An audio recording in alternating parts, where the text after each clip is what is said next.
सभी प्यारे विद्यार्थियों का मेरे YouTube चैनल पर स्वागत है। उम्मीद करता हूँ कि आपसे बहुत अच्छे से हो। चलिए, कल हमने बायो सेवर्ट देखे थे, आज हम बायो सेवर्ट के अनुप्रयोग देखेंगे। क्या देखेंगे? बायो सेवर्ट के अनुप्रयोग। कल वीडियो आप लोगों ने वॉच किया, समझ आया? ऐसे कोई जिसको समझ भी ना आया आप घर जाके देखिए आप लोग वीडियो जी।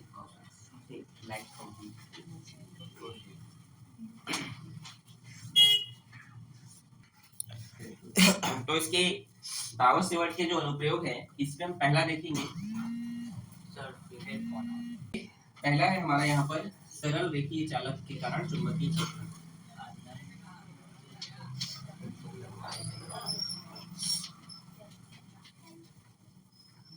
कारण चुंबकीय क्षेत्र की तीव्रता।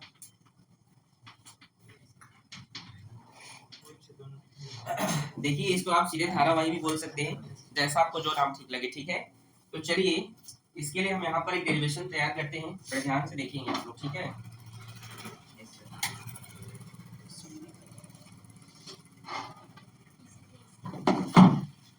आगे देखिए, इस धारा पर मैंने क्या किया, ठीक है? ये चालक है जिस पर मैंने क्या किया, आई धारा प्रवाहित किया, ठीक है? और ये बिंदु O है, ठीक है?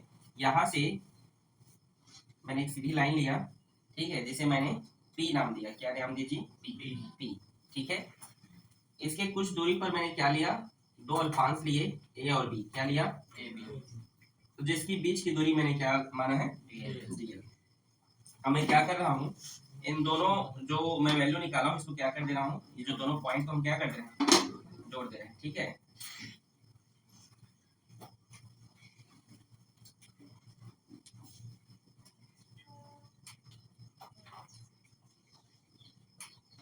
ये ठीक है, ठीक है? इसकी दूरी मैंने O से P तक की दूरी मैंने D माना। क्या माना? D। और इसकी दूरी मैंने R माना। अगर ये R है तो ये लाइन में क्या होगा? R होगा, ठीक है ना? इसका जो कोण है इसको मैंने अल्फा माना, तो ये इससे छोटा कोण है तो ये क्या होगा? D अल्फा, ठीक है? इस अल्फांस से अक्ष पर मैंने जो यहाँ पर जो है, इस अल्फांस से दूरी पर यहाँ पर हमें क्या करना है, अल्फांस के कारण इस यहाँ पर क्या किया जाएगा, चुंबकीय क्षेत्र की तीव्रता ज्ञात किया जाएगा, ठीक है? ठीक, यहाँ तक किसी कोई परेशानी समझ में? ए से मैंने क्या कर रहा हूँ, इस रेखा पर मैं क्या किया हूँ, लंब खींचा। क्या खींचा? एक परपेंडिकुलर ड्रॉ किया हूँ। बड़े ध्यान से देखिए, हल्ला क्यों कर रहे हो? चलिए देखिए, ठीक है, लंब खींचा। अगर ये थीटा है, अगर ये कोण थीटा है तो ये क्या होगा, पाई माइनस थीटा, ठीक है? यहाँ तक किसी कोई समस्या है? नहीं सर।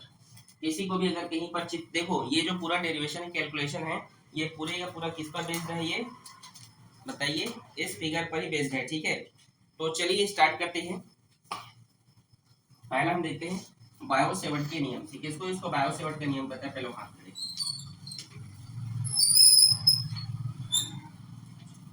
बायो सेवर्ट के नियम, ठीक है?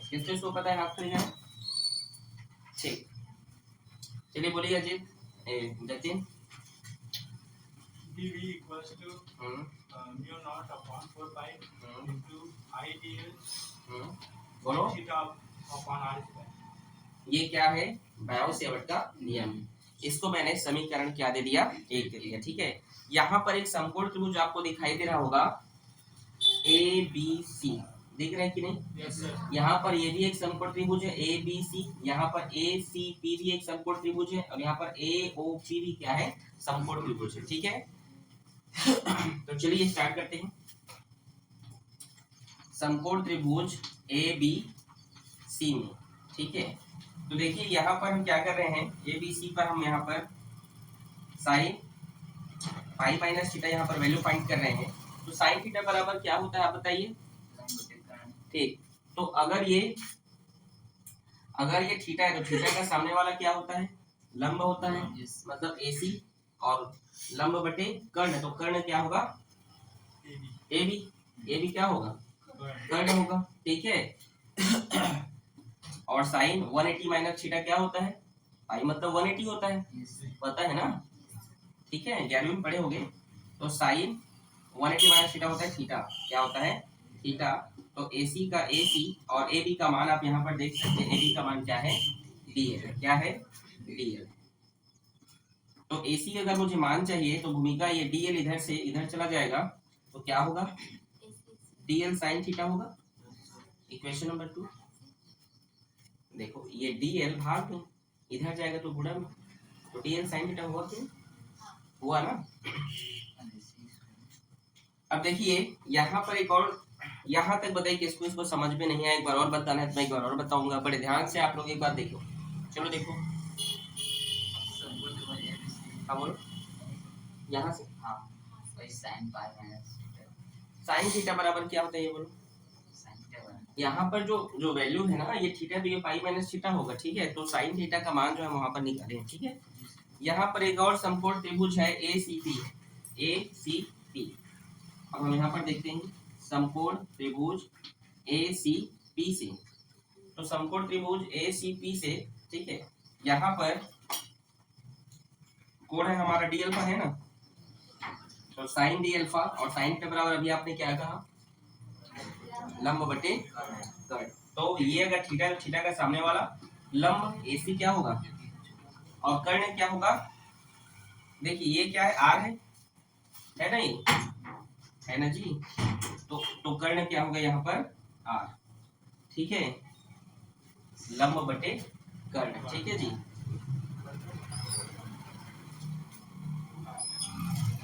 ठीक, ठीक है।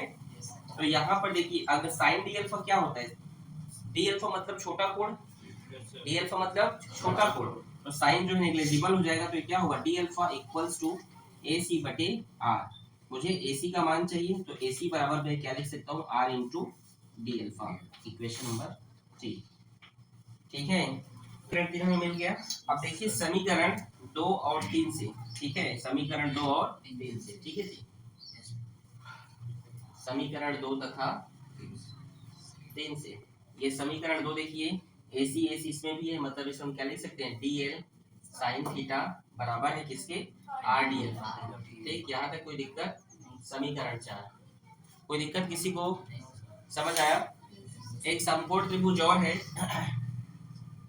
समकोण त्रिभुज AOP, क्या है, AOP, ठीक है। कॉस अल्फा, कॉस थीटा का मान क्या होता है, आधार बटे कर्ण, क्या होता है, तो आधार क्या है यहाँ पर, ये D, और कर्ण क्या है, ठीक है, आगे समझ में, ठीक है जी।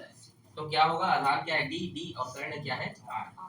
तो मुझे यहाँ पर ध्यान से देखिए, मुझे एक बटे इसका जो फॉर्मूला होता है डायोड से उठकर, इससे मुझे 1/R का मान चाहिए, ठीक है। तो मैं उसके लिए क्या कर सकता हूँ, ये D गुणा में है, इधर आएगा तो भाग में, तो उधर 1 बचेगा, 1/R बचेगा ना, ठीक, उसको देखिए, ठीक है, 1/R, तो D गुणा में इधर गया तो भाग में, तो ये समझ में आया आप लोग को। समीकरण 5, किसको इसको समझ में नहीं है बताइए, आ गया, बोलो रजनी, ये नहीं है, ये आधार बटे कर्ण होता है, ये आधार है, डी फिगर आप लोगों को समझ में आना चाहिए, आधार है ये, आधार, और कर्ण क्या है, ये R, तो इसलिए आधार बटे कर्ण, ठीक है, ठीक है। अब यहाँ पे देखिए समीकरण 1 और 4 से, समीकरण 1 और 4 से, समीकरण 1 और 4 से, समीकरण 1 क्या है देखिए, dV equals to mu not 4 pi I, और देखिए समीकरण 4 में DL sin थीटा का मान R इंटू डी अल्फा है ना, और यहाँ DL sin थीटा है, तो इस DL sin थीटा की जगह क्या लिखूंगा मैं, R डी अल्फा, क्या लिखूंगा, नीचे में R स्क्वायर का R स्क्वायर, समझ में आया आप लोग को, आया कि नहीं, ये R इस R से कैंसिल हो जाएगा, होगा ना। यहाँ पर आप देखिए, यहाँ पर एक और फॉर्म, एक लाइन और लिखते हैं, dV equals to mu not 4 pi I D alpha by R, ये बचेगा, हर में R है, मतलब ऊपर एक होगा कि नहीं बताइए, नहीं समझे, ये R है मतलब 1/R के रूप में है ना वो, और 1/R का मान क्या है ना, तो यहाँ पे लिख लीजिए dV equals to mu not 4 pi into I का I, और देखो 1/R का मान क्या है यहाँ पे, cos अल्फा, ठीक है, और ये डी अल्फा लिख दीजिए जो बचा हुआ है, और नीचे में डी, ठीक है। समझे कि नहीं आप लोग? चलो फिर से बता रहा हूँ। म्यू नॉट का म्यू नॉट, 4 पाई का 4 पाई, आई का आई, और यहाँ पर ये जो 1/r है, नीचे में आ रहा है ना 1/r, इसका मान cos अल्फा डी है। ये देखो cos अल्फा डी, और ये डी अल्फा बचा तो उसको लिख दिया। कैसे, कोई दिक्कत यहाँ तक? यही अल्पांश के कारण चुंबकीय क्षेत्र की तीव्रता के लिए सूत्र है। बड़े ध्यान सुनिए, अल्पांश के कारण। अगर पेपर में खाली अल्पांश पूछेगा तो आपको यहीं तक पढ़ना है, ठीक है। अल्पांश के कारण चुंबकीय क्षेत्र की तीव्रता क्या थी, वो अल्पांश, ठीक है, समझ गए ना? तो लिखा यही अल्पांश के कारण चुंबकीय क्षेत्र की तीव्रता का क्या है, सूत्र है। समझ में आया? अल्पांश के कारण है, ठीक है। आगे देखिए हम क्या करते हैं, यहाँ पर तार को हम बढ़ाते हैं। इसको बढ़ाते हैं, तार को बढ़ाने पर, ठीक है। पेपर में यहाँ तक पूछेगा तो यहीं तक बढ़ाना, ठीक है, तार को बढ़ाने पर, ठीक है। तो तार को हम यहाँ पर बढ़ाते हैं, ठीक है। यहाँ पर ये x, ये y, ठीक है, और इसको हमने क्या कर दिया, इसके साथ हमने मिला दिया, और इस पॉइंट को भी हमने इसके साथ मिला दिया, ठीक है। इसको हमने अल्फा 1 बोला, और इस पॉइंट को हमने अल्फा 2 बोला, ठीक है। यहाँ पे किसी को दिक्कत नहीं ना, ठीक है। अब चालक एक्स वाई के लिए, ठीक है, चालक तार एक्स वाई के लिए, ठीक है, चालक एक्स वाई के लिए चुंबकीय क्षेत्र की तीव्रता। पहले देखो किसके लिए चुंबकीय क्षेत्र तीव्रता था, सिर्फ कितने के लिए, अल्पांश के कारण। अब तो एक इस पूरे तार के लिए, एक्स वाई तार के लिए, ठीक है, ठीक है, कोई दिक्कत यहाँ तक? ठीक। तो वो हम कैसे निकाल सकते हैं, इन छोटे छोटे वैल्यूज को अगर हम जोड़ते जाएंगे, ठीक है, छोटे छोटे चुंबकीय क्षेत्र की तीव्रता इसको हम ऐड करते जाएंगे तो हमें मिल जाएगा, वो मिलेगा ना। तो बी एक्स वाई, उसके लिए हम क्या करेंगे, समाकलन कर देंगे, उसका क्या कर देंगे, समाकलन, ठीक है। तो चलिए कर देते हैं, उसका मतलब ही जोड़ना होता है। तो डी बी, ठीक है, यहाँ पर हम लिमिट देंगे, क्या देंगे, लिमिट। इसके लिए अल्फा 1 लोअर लिमिट, और इसके लिए अल्फा 2। ध्यान से देखो, ये ओ है, मूल बिंदु है, और आप जानते हैं ग्राफ में मूल बिंदु से जो नीचे में रहता है उसको माइनस में लिखते हैं। तो इसको मैं क्या लिख सकता हूँ, माइनस। समझ में आ रहा है, एक पॉइंट, ठीक है। तो चलिए आगे देखिए, डी एक्स वाई, ये थोड़ा सा लेंथी है, थोड़ा लंबा बनेगा, लेकिन पेपर में सीधे सीधे 5 नंबर का पूछेगा, एकदम गारंटी, ठीक, बड़ा ध्यान समझना, ठीक है। और पूरा यहाँ तक छोड़ा नहीं है, वो उधर तक पूछेगा, यहाँ से चालू होके, ठीक है, आ रहा है समझ में ना? ठीक, तो चलिए स्टार्ट करते हैं। ये डी बी का मान आप देखिए क्या है, यहाँ पे म्यू नॉट 4 पाई इनटू, बोलते जाओ, I cos alpha D alpha by D, limit दीजिए -1, और ये अल्फा 1 और अल्फा 2, ठीक है, कोई दिक्कत किसी को? यहाँ जो जो कांस्टेंट वैल्यूज को बाहर कर दीजिए, ठीक है। तो ये D X Y equals to, इसमें कांस्टेंट है म्यू नॉट और 4 पाई का मान जानते हो क्या होता है, कल बताया था, ठीक। तो यहाँ पर cos डी अल्फा बच गया है, माइनस अल्फा 1 और ये अल्फा 2, ठीक है। देखिए म्यू नॉट 4 पाई बाहर चला गया, आई और डी बाहर चला गया, ये कांस्टेंट है, बचा गया cos इनटू डी अल्फा, और ये इसके cos alpha D alpha, cos alpha D alpha, ठीक है, cos अल्फा डी अल्फा, ठीक है, कोई दिक्कत किसी को यहाँ तक? इसके रिस्पेक्ट में है, और cos अल्फा डी अल्फा का जो इंटीग्रेशन होता है वो sin अल्फा होता है, क्या होता है, sin अल्फा, ये चीज आप याद रखेंगे, ठीक है। तो यहाँ पे लिखते हैं D X Y equals to mu not 4 pi into I by D, और ये होता है sin अल्फा, लिमिट देंगे -अल्फा 1 और ये अल्फा 2, ठीक है। D X Y mu not 4 pi into I upon D, और upper limit minus lower limit, तो sin alpha 2 minus sin minus alpha 1, ठीक, समझ में आया?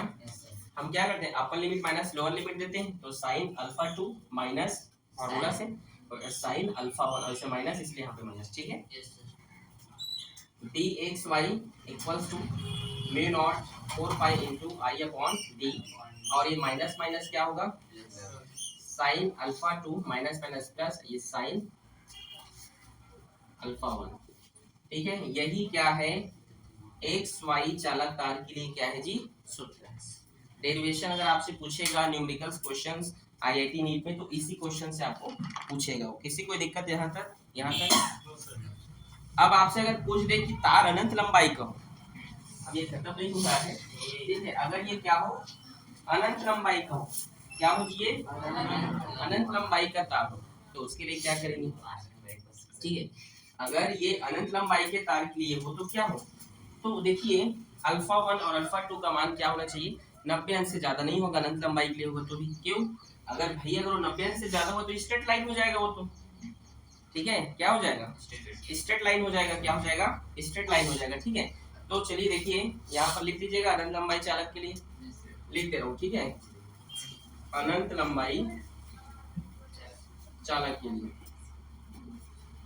सबसे पहले हमने क्या देखा, सबसे पहले अल्पांश के लिए देखा, फिर एक्स वाई तार के लिए देखा, अब हम अनंत लंबाई चालक के लिए देखेंगे। किसके लिए देखेंगे, अनंत लंबाई चालक के लिए, ठीक है। तो क्या होगा, D equals to mu not 4 pi I upon D, ठीक है, और यहाँ पे साइन 90 प्लस साइन 90।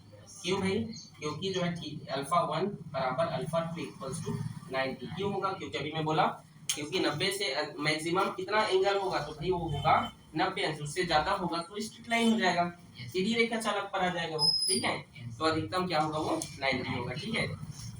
तो आगे देखिए B equals to mu not 4 pi into I upon D, और साइन 91 कितना होता है देखते हैं, 1, ठीक है।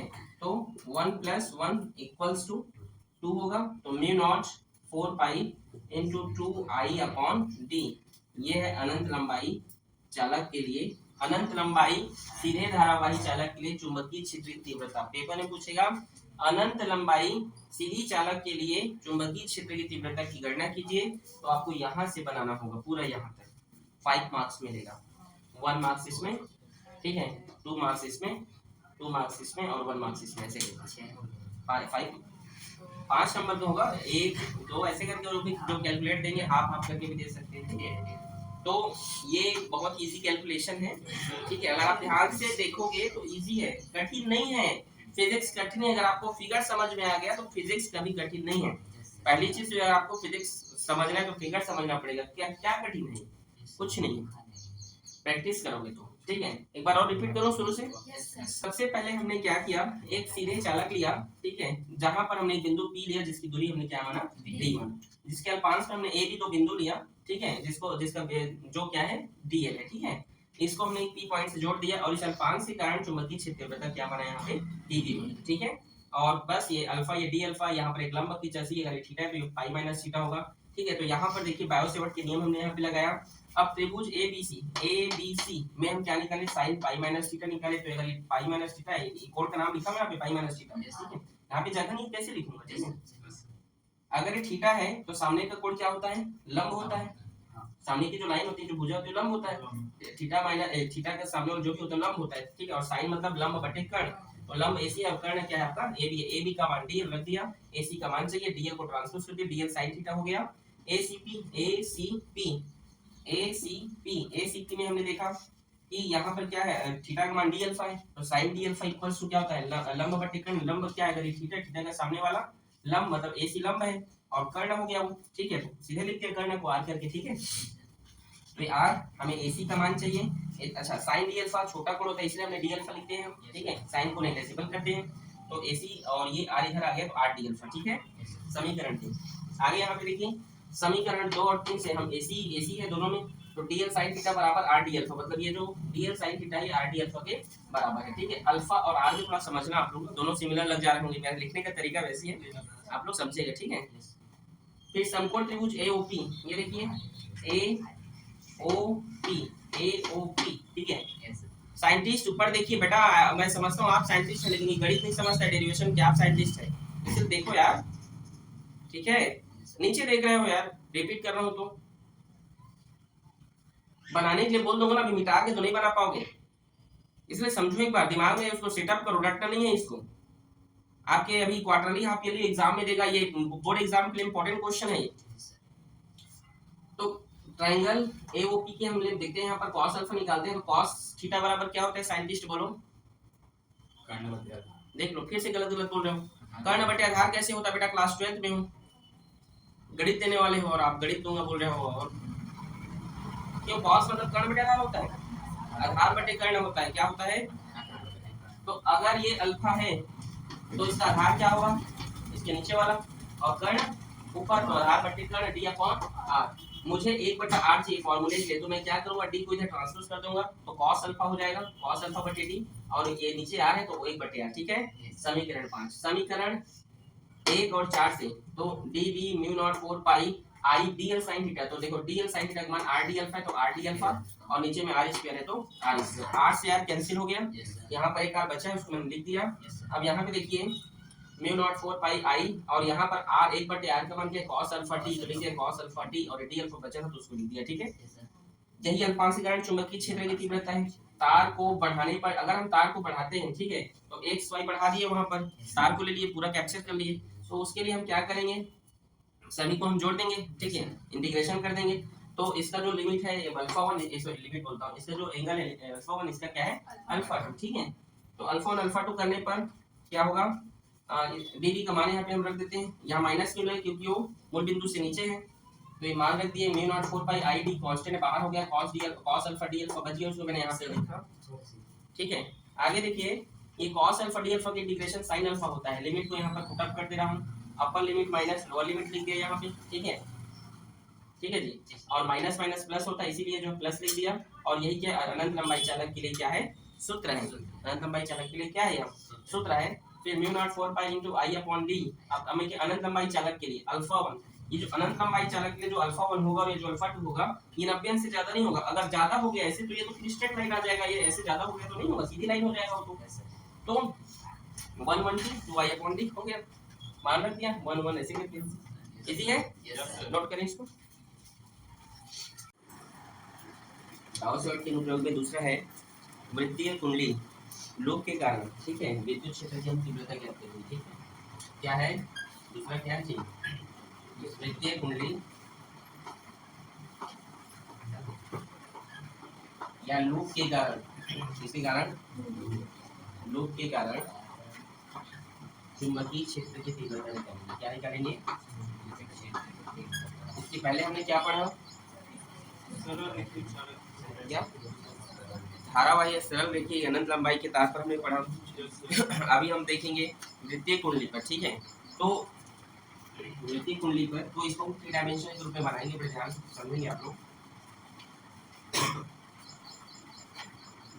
ठीक है। देखिए अगर हम इसको एक्सिस से देखेंगे तो ये गोल है, ठीक है, 3 डायमेंशन की फॉर्म में इसको बनाया हो, ठीक है जी, समझने का प्रयास कीजिएगा, ठीक है। ये गोल है ना ये, ठीक है, ये इसका हम केंद्र बिंदु मान ले रहे हैं, और इसको हम एक केंद्र बिंदु को परिधि, केंद्र से परिधि तक की दूरी को हमने क्या माना है, ए माना, या उसकी त्रिज्या हमने क्या माना ए, ठीक है। और इसके बीच की दूरी जो अल्पांश हमने उसे हमने क्या माना जी डी, और इस पॉइंट को हमने सी लिया है, ठीक है। ठीक, कल जैसे पढ़े थे वैसे, ठीक है ना। आगे हम देखते हैं, यहाँ पर हमने एक बिंदु पी, जहाँ पर हमें क्या करना है, चुंबकीय क्षेत्र की तीव्रता ज्ञात करनी है, ठीक है। इसी को लिखकर जिसको मैंने x माना, क्या माना x माना, ठीक है। अब मैं क्या कर रहा हूँ, एक ये भी थोड़ा यहाँ पे लिख रहा है, ठीक है। इसको मैंने क्या किया, देखिए एक बात हमेशा याद रखेंगे आप लोग कि कभी भी जो है, कभी भी, ठीक है, सबसे पहले इस अल्पांश को मैं इसके साथ क्या कर दिया, मिला दिया, ठीक है, ये मिला दिया अल्पांश को। अब याद रखेंगे कभी भी वृत्तीय कुंडली या अक्ष पर, ठीक है, जो इस प्रकार के जो लंबवत होते हैं, ठीक है, जो भी रेखाएं क्या होती हैं लंबवत होती हैं, तो उनका जो विद्युत जो चुंबकीय क्षेत्र की तीव्रता होती है वो लंबवत दिशा की ओर होती है, कैसी होती है जी, लंबवत दिशा की। ये है डी बी, ठीक है। इसके कारण यहाँ पर 2 घटक, अच्छा ये कोण को हमने क्या माना है, हाई है, क्या है ये, यहाँ से यहाँ तक की दूरी हमने क्या लिया है, हाँ, ये पॉइंट क्या था, ये पी था, पी पॉइंट, ठीक है। इसके कारण यहाँ पर 2 घटक उत्पन्न होंगे, एक होगा लंबवत, ठीक है, ऊर्ध्वाधर, और एक होगा 36। ठीक है, कोई दिक्कत किसी को? No sir. ठीक है, इसे हम टी, तो इसे हमने एन माना। ठीक है, डी बी की ये पास है तो क्या होगा? D B cos theta. और ये कोण हमने क्या माना है? फाई माना है, तो ये भी क्या होगा? D B cos phi. ये क्या होगा? D B sine phi. ठीक है, कोई दिक्कत किसी को यहाँ तक? समझे कि नहीं? समझ आया जी? अगर इस कोण को आप फाई माने हैं तो ठीक है, तो क्या हो जाएगा? 90 माइनस थीटा होगा ये भी, तो ये फिर क्या हो जाएगा? ये फिर ये कोण क्या आ जाएगा? फाई हो जाएगा। ये क्या हो जाएगा? ये फाई हो जाएगा। ठीक है, थीटा हो जाएगा। ठीक है जी, आगे देखिए इसी प्रकार से सेम जो है हम नीचे जो है इसी तरीके का फिर से जो है क्लियर करते हैं, चित्र बनाते हैं, इसको ड्रॉ करते हैं। यहाँ पर भी हमने ए डेस बी डेस अल्फांस लिया और इस पॉइंट को हमने क्या लिया? सी। ठीक है, और हमने क्या किया? इस अल्फांस को यहाँ से हमने मिला दिया, जिसके कारण यहाँ पर भी क्या होगा? एक लंबवत है तो उसकी चुंबकीय क्षेत्र लंबवत होगी, तो यहाँ पर ये डी बी दो घटक उत्पन्न हो जाएंगे, इसको एन बोले, इसको आप एन डेस बोलिए। डी बी के पास वाला क्या होगा? डी बी कॉस फाई, और डी बी से जो दूर वाला है वो डी बी साइन फाई। समझ में आप लोग को? ये क्या है? छोटा सा कैलकुलेशन है। ठीक है, ये एन डेस है। ठीक है जी, ये छोटा सा यहाँ पर एक फिगर है जो आप देख रहे हैं। किसी को दिक्कत यहाँ तक तो पूछ सकते हैं।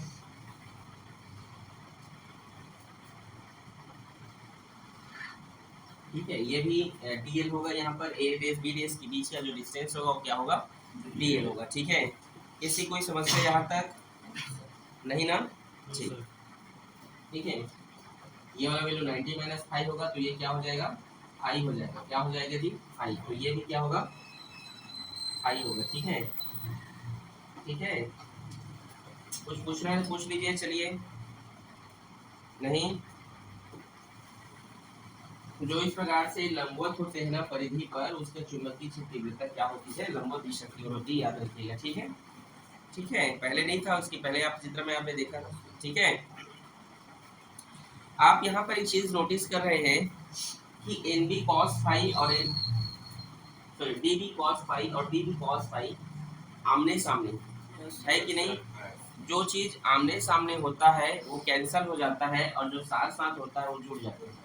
पहले भी आप पढ़े होंगे, नहीं पढ़े थे? जो आमने सामने होता है वो क्या होता है?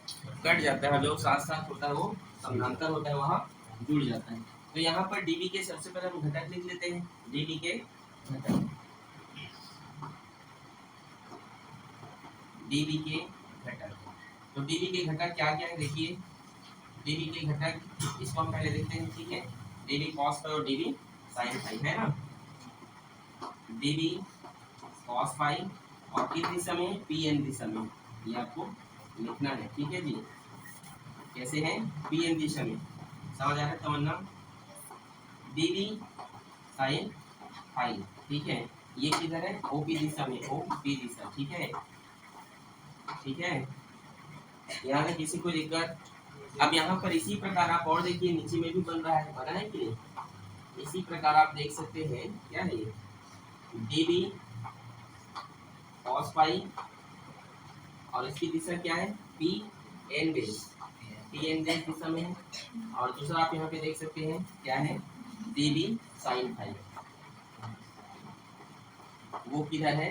ओपी दिशा में। ठीक, ओपी दिशा में। ठीक, किसी कोई दिक्कत यहाँ तक? तो अभी मैंने स्टेटमेंट दिया, क्या दिया कि जो लिख लीजिएगा आप लोग बाद में। ठीक है, कि जो चीज आपस में क्या होती हैं? एक दूसरे के लंबवत होती है, वो कैंसिल हो जाता है, और जो आमने सामने होता है वह क्या होता है? जुड़ जाता है। ठीक है, याद रहेगा। ठीक है, जो समानांतर होते हैं वो क्या होते हैं? जुड़ जाते हैं। ठीक है, तो चलिए हम जानते हैं बायो-सेवर्ट के नियम से। ठीक है,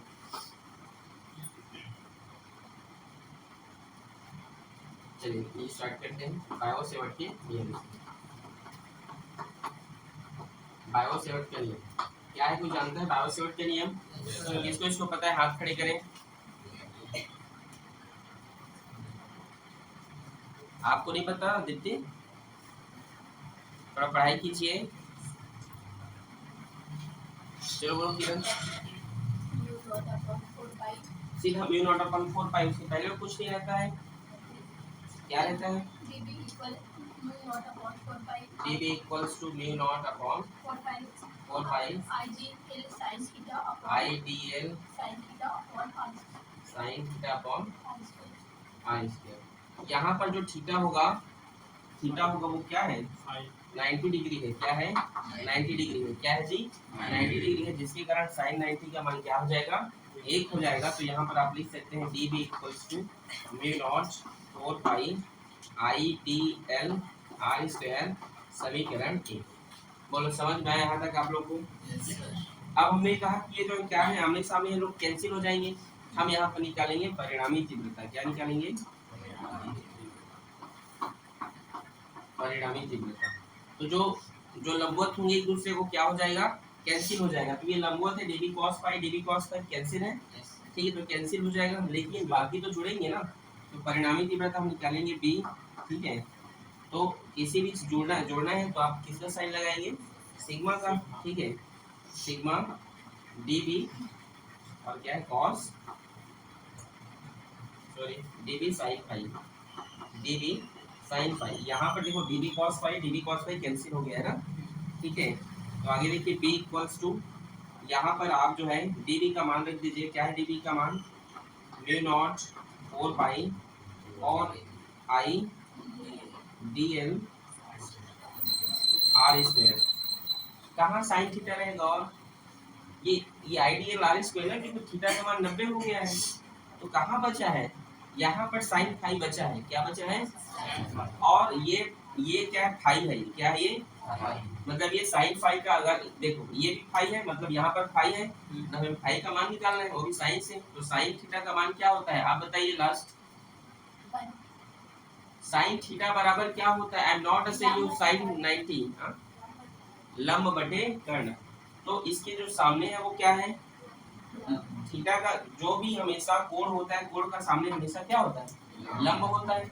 तो लंब है और ये क्या है? कर्ण है। तो आप बोल सकते हैं A अपॉन आर। समझे कि नहीं? जो कांस्टेंट वैल्यू उसको बाहर कीजिए। तो क्या क्या है? Mu not 4 pi I A upon R बाहर जाएगा तो आर क्यूब होगा, तो अंदर में बच गया डीएल। और ये जो डीएल है वो क्या है? लिख दे, चलो डीएल, ठीक है। अब ये डीएल है और ये वृत्त की क्या है? वो परिधि है। क्या है वो? परिधि। और वृत्त की परिधि को क्या लिखते हैं? 2 पाई आर। लेकिन यहाँ पर त्रिज्या आर नहीं है, यहाँ पर त्रिज्या क्या दिया हुआ है? ए दिया हुआ है। तो हम उसको 2 पाई आर न लिख के 2 पाई ए लिखेंगे। समझ आ रहा है? Mu not 4 pi I upon A, sorry I A R cube, और ये होगा 2 पाई ए, क्योंकि यहाँ पर त्रिज्या क्या है? ए है। क्या है? ए है। समझे? कोई दिक्कत किसी को यहाँ तक नहीं ना? आगे देखिए B equals to mu not 4 pi into I, एक मिनट, 2 पाई और ये आई और ए का गुणा होगा तो क्या होगा? ए स्क्वायर। ये 2 पाई भी साथ में इंक्लूड होगा और नीचे में क्या है? R cube. यहाँ तक किसी कोई समस्या समझ में आया? अब मैं यहाँ पर इसको ड्रॉ कर रहा हूँ, ठीक है। यहाँ पे कैलकुलेशन स्टार्ट करूँगा। चलिए ठीक है, देखते हैं। यहाँ पर b equals to mu not 4 pi और यहाँ पे 2 pi I A square by, यहाँ r है और r का मान आपने क्या बोला? ए स्क्वायर प्लस एक्स स्क्वायर, और रूट का मतलब होता है 1/2। क्या होता है? 1/2। और यहाँ पर 3 है तो 3/2 लिखिए उसको, क्योंकि 1/2 मल्टीप्लाई 3 बन जाए 3/2, ठीक है। तो ये होगा। कुछ चीजें दिमाग में कैलकुलेट किया कीजिए, आप लोग छोटे नहीं रह गए हो। आ रहे समझ में मैं क्या बोल रहा हूँ? कुछ चीजें आप माइंड में कैलकुलेशन कीजिए, समझे? यहाँ पर रूट का मतलब 1/2 होता है और यहाँ 3 है तो हाफ 1/2 गुणा 3 एकम 3 और नीचे 2 होगा। तो ये समझ गया ना? ठीक, चलिए आगे देखिए। चलिए आगे देखिए। हाँ हो गया, ठीक है। यही यहाँ से आप क्या बोल सकते हैं? यही जो है वृत्तीय कुंडली के अक्ष के लिए क्या है? सूत्र है। वृत्तीय कुंडली के अक्ष के लिए, इसके लिए है वृत्तीय कुंडली के अक्ष पर चुंबकीय क्षेत्र की तीव्रता है। मान लीजिए यदि वो क्या हो? केंद्र पर हो। किस पर हो? केंद्र पर हो। मतलब यहाँ पर ये जो P है ठीक है, ये जो है केंद्र पर हो, यहाँ पर हो, यहाँ पर हो, केंद्र पर हो, तो x क्या हो जाएगा, 0 हो जाएगा फिर, अगर केंद्र पर होगा तो। ठीक है, यहाँ पर लिख लेना अक्ष के लिए कुंडली के अक्ष के लिए चुंबकीय क्षेत्र की तीव्रता। ठीक है, तो आगे आप देखिए, अब हम केंद्र पर निकालेंगे, कहाँ पर, केंद्र पर, तो x इक्वल टू क्या हो जाएगा, ये 0 हो जाएगा। ठीक है, केंद्र पर लेना है तो ये क्या हो जाएगा, यहाँ पर आ जाएगा तो 0 होगा, ये क्या होगा, ये 0 होगा। तो लिखेंगे आप b equals to mu naught, आप चाहे तो इसको b सेंटर्ड भी लिख सकते हैं, ऐसी बात नहीं है, b सेंटर्ड। ठीक है, mu not 4 pi into 2 pi I a का स्क्वायर अपॉन, ये देखो ये क्या हो जाएगा, x 0 हो जाएगा, पर ध्यान से देखो मैं डायरेक्ट बना रहा हूँ, x क्या हो जाएगा, 0 हो जाएगा, मतलब x स्क्वायर तो वहाँ पर कोई मतलब नहीं रहा, लेकिन यहाँ a स्क्वायर है और यहाँ 3/2 है ना, तो ये 2 और ये 2 कैंसिल हो जाएंगे, तो वहाँ पर क्या बचेगा, 1। समझ गए। आगे देखिए, B centred equals to mu not 4 pi into 2 pi I upon a, यही क्या है, उसके अक्ष के लिए सूत्र है, क्योंकि ऊपर के a स्क्वायर नीचे के a क्यूब से कट गया, लेकिन ऊपर जो है नीचे 3 है, तो यहाँ पर 1 नीचे में लिखाएगा। ठीक है, अब हम यहाँ पर n फेरोक्ले ले लेते हैं, किसके लिए ले लेते हैं, n फेरोक्ले, मतलब उस पर हमने क्या किया है, कुंडली, अब तो x बराबर 0 ले लिए, ठीक है, लेकिन हम यहाँ पर अब क्या कर रहे हैं, उस पर n फेरे कर दे रहे हैं, क्या कर दे रहे हैं, n फेरों के लिए। ठीक है, उस कुंडली में, और जो, ठीक है, n फेरों के लिए बस कुछ नहीं करना, आप n का गुणा कर दीजिएगा, mu not 4 pi into 2 pi N I upon a, ये क्या है, n फेरों के लिए वृत्तीय कुंडली के केंद्र पर क्या है, चुंबकीय क्षेत्र की तीव्रता है। किसी कोई समस्या यहाँ तक? देखिए, अगर आपको जो है वृत्तीय कुंडली के अक्ष कारण चुंबकीय क्षेत्र की तीव्रता बोलेगा तो आपको पूरा बनाना, ये इस साल आ गया है पेपर में। ठीक है, तो ये देखिए नहीं आ सकता, बिल्कुल आ सकता है, ठीक है, उसका भरोसा नहीं है। ठीक है, तो यहाँ से बोलेगा तो आपको पूरा यहाँ तक बनाना है। ठीक है, अब बोलेंगे वृत्तीय कुंडली के कारण, अब खाली अगर क्वेश्चन आप ये बोल दे कि वृत्तीय कुंडली के केंद्र पर, वृत्तीय कुंडली के चुंबकीय क्षेत्र की तीव्रता ज्ञात कीजिए, क्या बोलेगा, वृत्तीय कुंडली के केंद्र पर चुंबकीय क्षेत्र की तीव्रता ज्ञात कीजिए, तो कहाँ से बनाओगे, जो अभी बनाऊंगा उसको बनाना। ठीक है, आ रहे समझ गए। ठीक है जी, अगर केंद्र पर बोलेगा, ये तो आंसर आ गया हमारा, बट लेकिन वो डायरेक्ट ये बोल दे कि आपको चुंबक अक्ष पर निकालना नहीं है, सीधे आपको बोले वृत्तीय कुंडली के कारण बायो-सेवर्ट के नियम के अनुप्रयोग से वृत्तीय कुंडली के केंद्र पर बोले, नॉट इंक्लूड अक्ष, अक्ष वक्ष ना बोले, तो आप सीधे केंद्र पर किस तरीके से बनाएंगे, तो चलो देखो। ठीक है,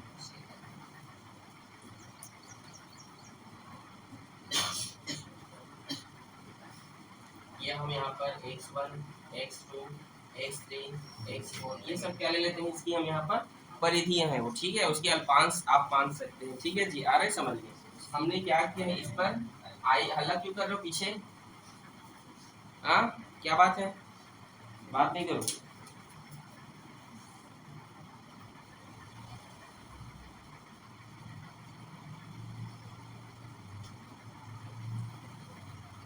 तो अक्ष पर बोलेगा तो हम जानते हैं बायो-सेवर्ट का नियम क्या है, बताइए क्या है, dv equals to mu naught 4 pi I dl upon r square।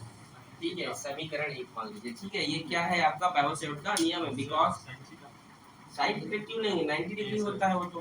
ठीक है, अभी आप चाहे साइड में लिखिएगा थीटा इक्वल्स टू 90 डिग्री, ठीक है, आपको लिखना पड़ेगा, मैं लिख दे रहा हूँ, लिखोगे ही नहीं, theta equals to 90 degree direct बनाएंगे। ठीक है, समझ में आया।